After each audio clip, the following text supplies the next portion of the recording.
अस्सलाम वालेकुम, मैं हूँ रिजवान अशरफ। इंतखाबात तो मुकम्मल हो गए, अब पोलिंग डे तो मुकम्मल हो गई। उसके बाद अब नताइज का सिलसिला जारी व सारी है, और अब तक के जो नताइज सामने आ चुके हैं उसके मुताबिक आगे अब हुकूमत साजी का मरहला शुरू होना है। अब इसमें दो तीन अहम तरीन बातें हैं, दो तीन अहम तरीन चीज़ें हैं, उनको आपने समझना है ताकि आपको जो आगे आइंदा दिनों के अंदर, आइंदा एक दो हफ्तों के अंदर जो हुकूमत साजी का मुकम्मल अमल है उसके बारे में आपको पता चल सकेगा। क्योंकि जो इंतखाबात हैं, इंतखाबात जमहूरियत के लिए एक बेसिक पिलर है, बुनियादी जुज़ है उसका, जमहूरियत का इंतखाबात।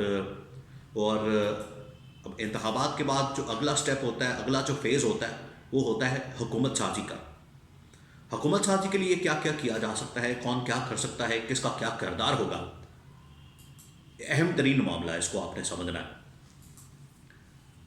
देखिए, कल जिस तरह से नवाज शरीफ जब अपना वोट कास्ट करने गए, उन्होंने अपना वोट कास्ट किया, उसके बाद उन्होंने बातचीत की सहाफ़ियों के साथ। उन्होंने इस मौके पर एक जुमला कहा, उस जुमले के अंदर उन्होंने सारी कहानी बयान की। सहाफ़ी ने सवाल पूछा कि नवाज शरीफ साहब, क्या आप मखलूत हुकूमत बनती देख रहे हैं? तो उसके ऊपर नवाज शरीफ ने कहा कि खुदा का वास्ता है, ये मखलूत हुकूमत की बात मत करो, और हम चाहते हैं कि किसी एक पार्टी को मेजॉरिटी मिले, और वो चाह रहे थे कि हमें मेजॉरिटी दी जाए, सिंपल मेजॉरिटी हमें दी जाए, सादा अक्सरियत हमें दी जाए, ताकि फिर हम आके हुकूमत में बैठें और हुकूमत करें। अब ये जो उनका ख्याल है सिंपल मेजॉरिटी का, ये कहाँ से आया और वो किसको मैसेज दे रहे थे? देखिए, नवाज शरीफ जो इस वक्त चौथी बार वज़ीर आज़म बनने का ख्वाहिशमंद है, नवाज शरीफ ने क्लियरली ये बात बताती है कि अगर तो मखलूत हुकूमत के अंदर मुझे बैठना पड़ा कोalition के साथ, उसी तरह की एक हुकूमत जैसे PDM की हुकूमत थी, तो उस हुकूमत के अंदर तो मैं नहीं बैठूँगा, और ना मैं उसमें वज़ीर आज़म बनना पसंद करूँगा। लेकिन अगर मुझे सिंपल मेजॉरिटी मिल जाती है और मुझे 2/3 मेजॉरिटी मिल जाती है, उस सूरत में मैं वज़ीर आज़म बनना पसंद करूँगा। फिर उसके बाद उनसे पूछा गया कि पंजाब के अंदर वज़ीर आला कौन होगा। उन्होंने कहा कि अभी इस बारे में पार्टी ने फैसला नहीं किया। मरियम नवाज़ का पूछा गया, तो मरियम नवाज़ के ऊपर भी उन्होंने बात तो नहीं की, लेकिन ये ज़रूर कहा कि मरियम नवाज़ की पार्टी के लिए बड़ी जद्दोजहद है, उन्होंने पार्टी का बड़ा साथ दिया और पार्टी के लिए बड़ा काम किया। तो ये एक मैसेज तो ज़रूर इसमें है कि वज़ीर आला की कैंडिडेट कहीं ना कहीं मरियम नवाज़ को देखा जा रहा है और उनके बारे में एक सोच पाई जाती है। अब आगे हुकूमत साजी का जो मरहला है वो शुरू होना है। देखिए, अगर इसी तरह से इन लोगों ने मामलात को चलाना है, जिस तरह से 2022 में जब इमरान खान की हुकूमत का ख़ात्मा किया गया, अदम एतमाद के ज़रिए उसको घर भेजा गया, अदम एतमाद करके इमरान खान की हुकूमत का तख्ता उल्टा गया, तो उसके बाद शहबाज शरीफ जो कि वज़ीर आज़म बन गए और वज़ीर आला पंजाब उनका बेटा हमज़ा शहबाज बन गया, जिसके ऊपर इस्टेब्लिशमेंट ने बड़ी नागवारी का और नाराज़गी का इजहार किया था। जो शहबाज शरीफ वज़ीर आज़म बने, आप इससे भी अंदाज़ा करें ये पाकिस्तान की बदकिस्मती है कि नवाज शरीफ उस वक्त शहबाज शरीफ और हमज़ा शहबाज के ऊपर केसेस चल रहे थे, मुकदमात थे। और मज़े की बात यह है कि जिस दिन शहबाज शरीफ के ऊपर फ़र्द जुर्म लगनी थी, जिस दिन शहबाज शरीफ के ऊपर फ़र्द जुर्म आयद होनी थी, अदालत ने इस बारे में कह दिया था, सेम उसी दिन, ठीक उसी दिन शहबाज शरीफ ने वज़ीर आज़म का हल्फ उठा लिया। और फिर करनी ऐसी हुई कि महीने के अंदर सारे केस ही फारग हो गए, सारे के सारे केसेस शहबाज शरीफ के ख़िलाफ़ भी और हमज़ा शहबाज के ख़िलाफ़ भी।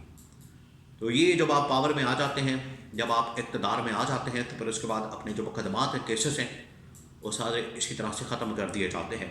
हाँ, नवाज शरीफ के केस में कुछ इस तरह से हुआ है। नवाज शरीफ की जो फरमाइश थी इस मामले में वो ये थी कि मेरे जितने मुकदमात हैं, केसेस हैं, और जो कुछ मेरे ख़िलाफ़ बनाया गया है या बना हुआ है, इन तमाम चीज़ों को पहले ख़त्म किया जाए, बंद किया जाए।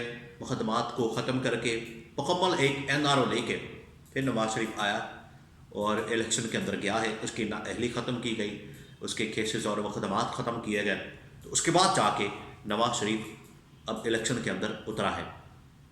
इन्होंने कैंपेन भी बड़ी की, इन्होंने कैंपेन भी बड़ी चलाई, इन्होंने बहुत कुछ किया, लेकिन جو صورتحال ہے ابھی بھی ان کے حق میں نظر نہیں آئی۔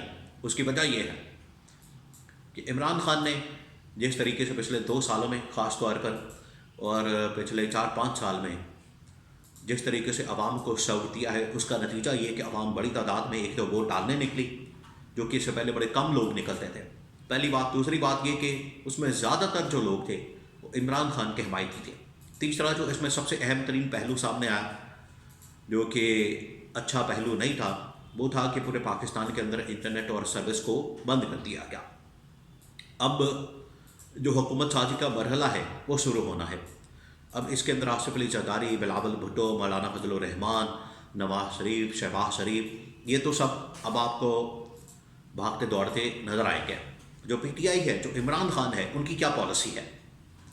ان کی اسٹریٹجی ہے کہ کسی ایک جماعت کے ساتھ 2-3 جماعتیں جو ہیں انہوں نے ان کو مارک کیا ہوا ہے، اس کے مطابق انہوں نے آگے چلنا ہے کہ کسی ایک یا 2 جماعتوں کے ساتھ اتحاد کر کے تو ان کے ساتھ جڑ جانا ہے۔